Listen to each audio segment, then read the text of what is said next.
Rasulillah Muhammad ibn Abdullah wa ala alihi wa sahbihi wa man walah. Subhanaka la ilma lana illa ma 'allamtana innaka antal alimul hakim. Rabbi shrah li sadri wa yassir li amri wahlul 'uqdatan min lisani yafqahu qawli, amma ba'du. Alhamdulillah, sama-sama kita sayangi, kita muliakan, kita hormati segenap keluarga besar dari Majelis Ta'lim Muslimah Legenda Wisata di bawah pimpinan Ibu Tuti Andriani beserta segenap pengurus dan semua pihak yang telah terlibat. Kita doakan semoga semuanya dipanjangkan umurnya, disehatkan badannya, dimudahkan urusannya, dikabulkan hajatnya, diberkahi kehidupannya, dibahagiakan hatinya, dimuliakan dunia akhiratnya. Amin ya rabbal alamin.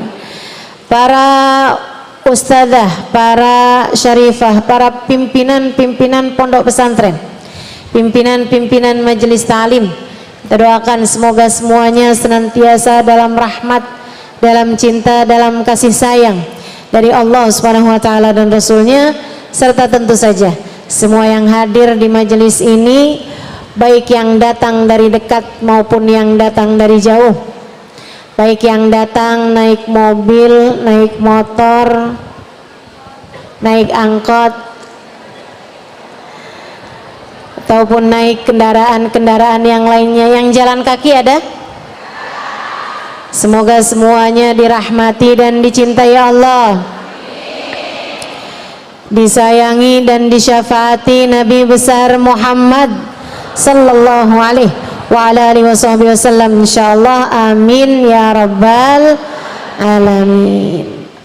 Seakan kau di sampingku ya Rasulullah, temanya ini, temanya tema dari panitia, bukan dari saya, tapi nggak apa-apa, coba kita pikirkan. Saudariku sekalian yang saya muliakan, kalau kamu pengen ada di dekat Nabi Muhammad, atau kamu pengen merasakan kedekatan dengan Nabi Muhammad, seakan-akan Nabi Muhammad bersama denganmu, bahkan di sampingmu, ini ada dua kemungkinan. Antara kamu yang nyamperin Nabi Muhammad, atau Nabi Muhammad yang kamu undang hingga beliau berkenan datang dan kamu berada di dekatnya. Kan begitu? Ibu-ibu nih pengen berada bersama dengan saya, kan pilihannya cuma dua.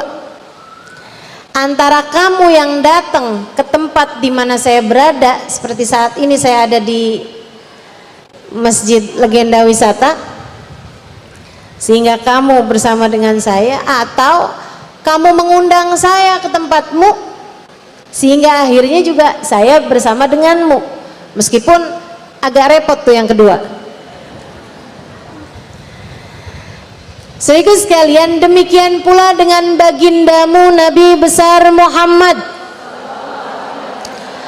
Emang perlu gitu ustazah kita itu untuk merasa dekat dengan Nabi Muhammad? Perlu. Kenapa? Karena Nabi Muhammad itu keberadaannya menurunkan rahmatnya Allah dan menurunkan ampunannya Allah. Saya ulangi, Nabi Muhammad itu keberadaannya menjadikan rahmat Allah turun.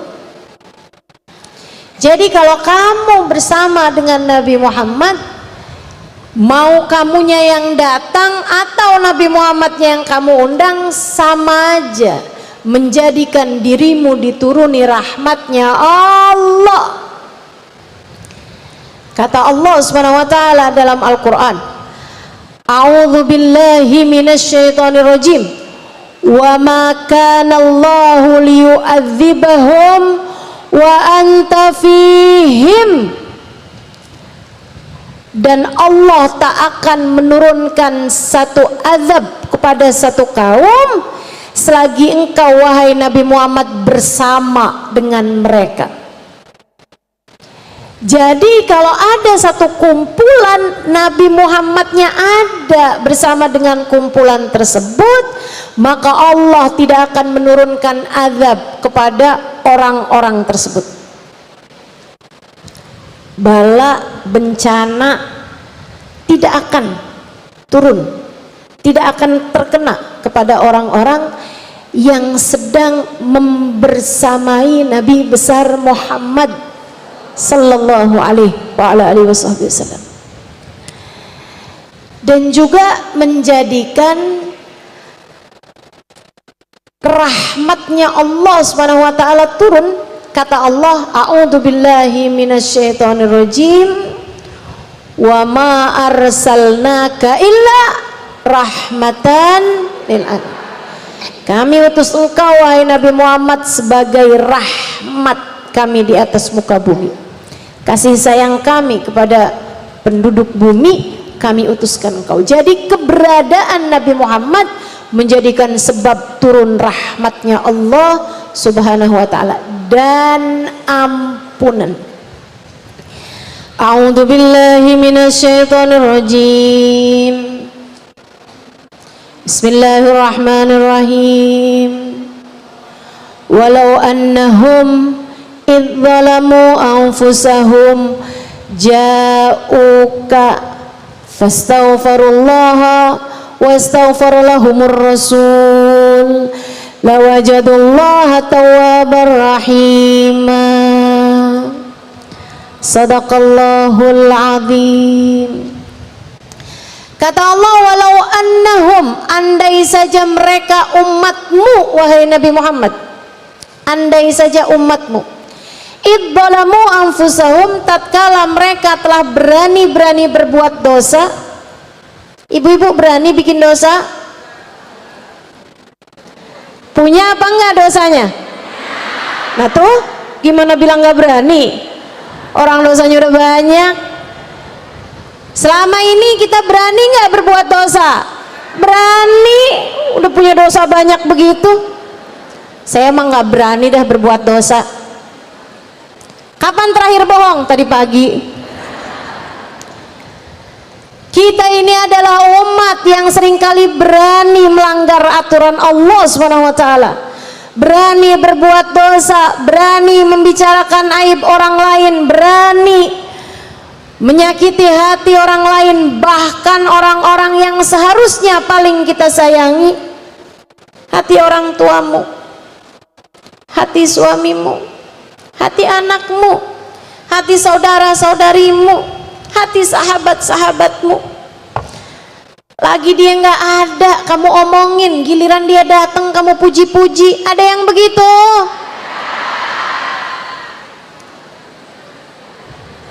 Kita nih orang-orang yang seringkali berani mengerjakan perbuatan-perbuatan dosa.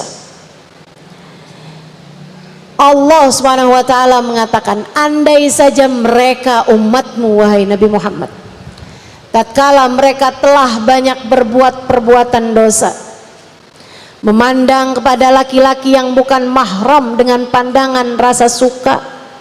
Coba laki gue kayak gitu ya. Bahkan kepada orang yang seharusnya kita hormati, ceramah, dengerin Ustadznya ngomong apaan, dia nggak dengerin, yang dia pikirin ganteng bener nih Ustadz,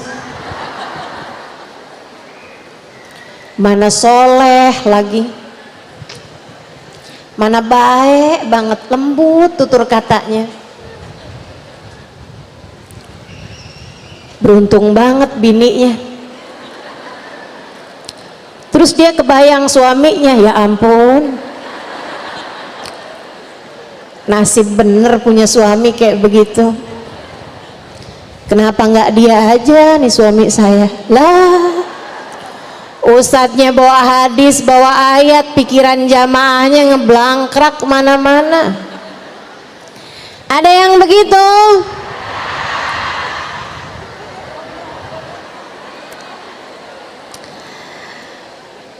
Makanya dah, ustazah kenapa sih nggak mau ngisi di hadapan laki-laki juga? Lah, bu, laki-laki aja ngisi di hadapan perempuan nggak aman, apalagi perempuan ngisi di hadapan laki-laki, betul? Udah, bagus begini dah, ngaji desek-desekan nggak apa-apa, yang penting ustazahnya perempuan, betul?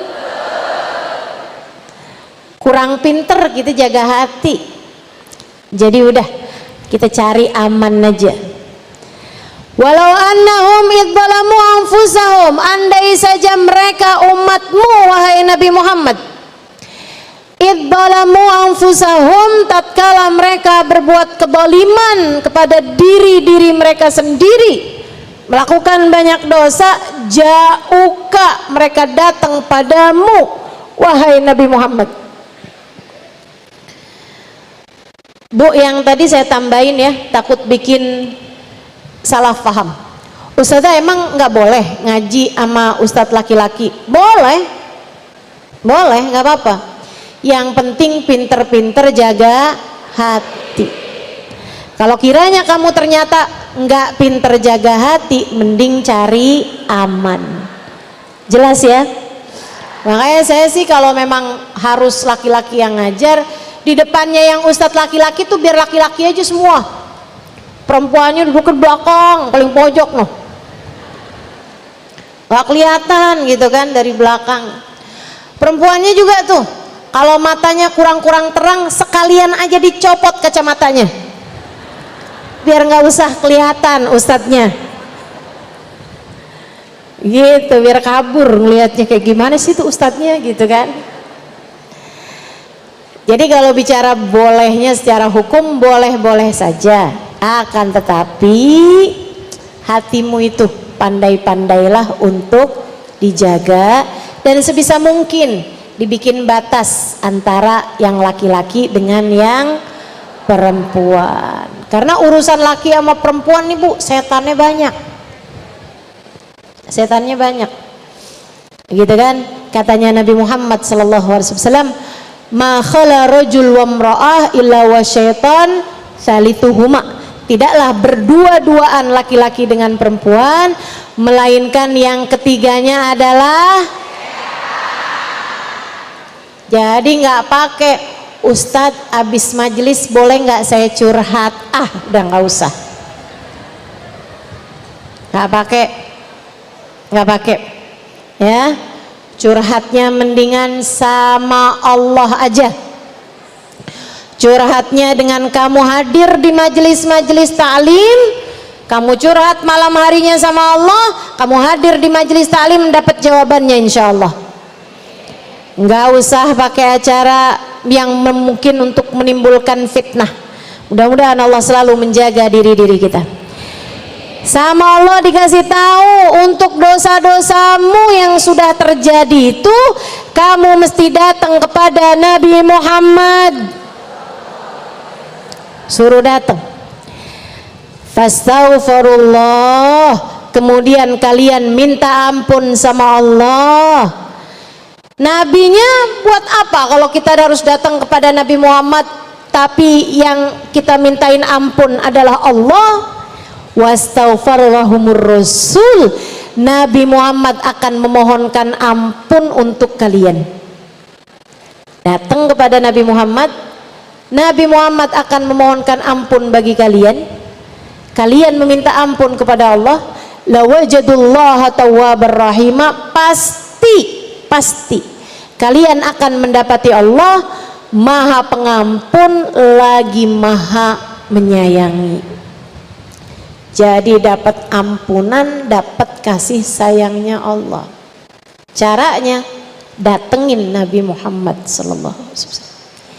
Jadi kalau kamu kepengen dekat dengan Nabi Muhammad, Karena kedekatan dengan Nabi Muhammad itu menurunkan ampunan, menurunkan kasih sayang Allah, menurunkan ampunan dari Allah, menurunkan kasih sayang Allah SWT, dan mencegah bala bencana dari diri-diri kita. Kita perlu untuk bersama dekat dengan Nabi Muhammad. Caranya adalah dengan kamu datang atau kamu didatangi. Para sahabat melakukan hal itu. Mereka datang kepada Nabi Muhammad atau mereka didatangi sama Nabi Muhammad. Ibu-ibu, saudariku sekalian yang saya muliakan, yang laki-laki dari umat Islam pada masa hidupnya Nabi Muhammad, hobi mereka, kesenangan mereka adalah dapat membersamai Nabi Muhammad. Karenanya sahabat-sahabat itu, Bu, yang laki-laki kebanyakan kerjaannya di masjid mulu. Kenapa begitu? Enak bisa ketemu sama Nabi Muhammad. Emang nabinya tiap waktu ada di masjid? Enggak, tapi kan nabinya tiap waktu sholat ngimamin kita sholat. Jadi kita senang bisa liatin Nabi Muhammad. Ketika mereka memandang Nabi Muhammad, turun hujan rahmatnya Allah Subhanahu wa taala. Turun hujan kasih sayang dari Allah Subhanahu wa taala. Turun hujan ampunan dari Allah Subhanahu wa taala, dan turun penghapus atas segala kotoran-kotoran, turun sapu-sapu, pel-pel, pengkilat-pengkilat yang bisa membersihkan, mengkilapkan hati-hati mereka. Sampai-sampai mereka bilang sama Nabi Muhammad, "Ya Rasulullah, kenapa kami ketika sedang bersamamu kayaknya kami tuh kayak lagi di akhirat gitu. Kami nggak inget urusan dunia. Kami berasa begitu dekat dengan surga. Kami merasa begitu dekat dengan Allah Subhanahu wa taala. Kami merasa begitu dekat dengan malaikat-malaikatnya Allah. Tapi kami kalau lagi tidak bersamamu wahai Rasul, di rumah kami lihat istri, ingat tagihan, ngelihat anak, ingat bayaran sekolah, kurang lebih begitulah ya. Maksudnya ingat urusan-urusan dunia gitu. Rasul, kami kalau bersamamu nih yang kami ingat akhirat aja nih. Tapi kalau kami bersama dengan keluarga kami ingat ada harga gandum yang lagi naik, kami ingat ada uang yang lagi kami perlukan, kami ingat nih kalau sakit nih nanti gimana nih untuk berobatnya, dan seterusnya. Kami ngerasa jangan-jangan kami ini munafik wahai Rasulullah. Di depanmu sama di belakangmu hati kami kok berbeda gitu. Di depanmu kami berasanya kayak di akhirat, tapi begitu kami tidak berada di belakangmu kayaknya kami tenggelam dengan dunia kami wahai Rasul. Nabi mengatakan itu bukan kemunafikan, itu kewajaran. Kata Nabi, andai keadaanmu ketika tidak bersama denganku seperti keadaanmu ketika bersama denganku, la safahatkumul malaikah, niscaya kalian akan bisa salaman sama para malaikat. Karena memang ketika mereka bersama dengan Nabi Muhammad merasanya dekat sama akhirat, merasanya dekat sama Allah Subhanahu wa taala, bukan karena hati mereka yang begitu, akan tetapi karena kebersamaan mereka dengan Nabi Muhammad. Masya Allah. Itu sebabnya sahabat itu pada seringnya di masjidnya Nabi. Nabi itu datang kapan aja ke masjid, lagi banyak orang mulu. Tanyain sama Nabi, habis duhur nih, kalian lagi pada ngapain? Sholat ya Rasulullah. Soalnya kalau bilang kami menantimu wahai Rasul, ngapain nungguin saya? Gitu. Jadi mereka bilang kami sholat wahai Rasulullah, kami sholat sunnah. Sholat sunnah di masjid kan orang nggak boleh dihalangin. Tar abis asar juga gitu. Kalian kok masih ada di masjid? Kami sholat wahai Rasulullah. Tar abis maghrib juga gitu. Ngapain kalian di masjid? Nunggu isya wahai Rasulullah, kami sholat. Abis isya baru tuh pada pulang. Entar tuh dari sebelum subuh udah pada kumpul lagi di masjid. Abis subuh juga nggak langsung pada pulang. Mereka terus aja di masjid nungguin sampai waktu duha, karena Nabi kalau sholat duha di masjid. Sedikit sekalian, karenanya ada hadis la sholata ba'dal fajr, nggak ada sholat habis sholat subuh. Itu ceritanya Nabi lagi ngusir para sahabat secara halus. Karena sahabat tuh masjid mulu kerjaannya. Mereka bilang percuma, ntar pulang ke rumah juga kangen lagi. Mendingan di sini aja dah, di masjid enak. Kali-kali bisa ketemu Nabi. Kali-kali habis gini nabinya keluar, kan tanggung tuh. Udah kita tungguin aja nabinya, kita tungguin aja. Gitu, pada betah banget ada di masjid. Habis selesai sholat subuh, Nabi Muhammad bilang la salata ba'dal fajr, nggak ada sholat habisnya subuh, pulang.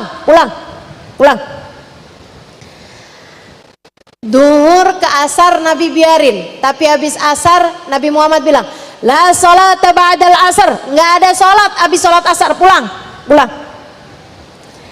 Habis maghrib ke isya deket dibiarin sama Nabi Muhammad alaihissalam, habis isya pulang lagi. Demikian mereka mendatangi Nabi Muhammad sallallahu alaihi wasallam. Kayak buat mereka itu Nabi Muhammad adalah udara yang kami hirup. Tanpamu terasa sesak dadaku wahai Rasulullah.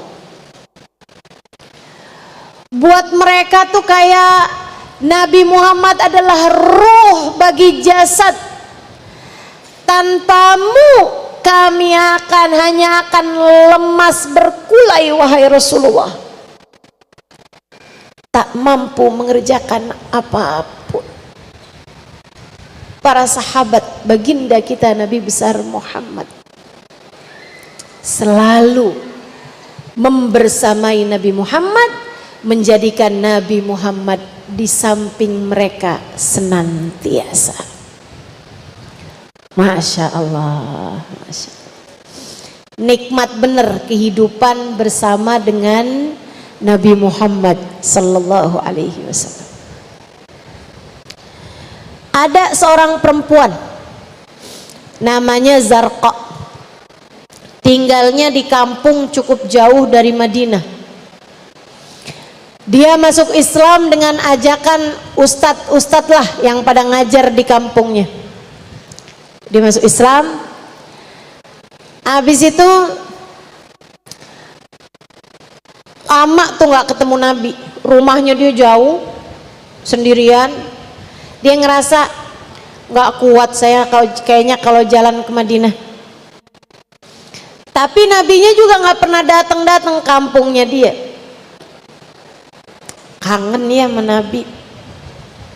Tua perempuan, udah 60-an tahun mungkin. Akhirnya dipikir-pikir, ya di dunia tinggal sezaman menabi, tapi saya nggak ketemuin Nabi, sayang banget. Bismillah dah.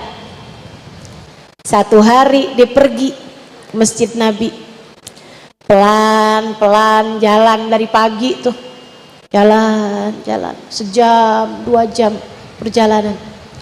Akhirnya nyampe juga ke Madinah, lihat juga tuh Masjid Nabawi. Duduk nungguin. Kelihatan ada sampah. Ya Allah. Daripada nganggur dah, gabut, mendingan pungutin sampah. Akhirnya dipungut-pungutin tuh sama dia sampah. Masjid Nabi tuh dibersih-bersihin sama dia. Lagi dia kayak begitu, disamperin dong sama Nabi Muhammad. Assalamualaikum warahmatullahi wabarakatuh. Waalaikumsalam warahmatullahi wabarakatuh. Ya Rasulullah, ya Rasulullah.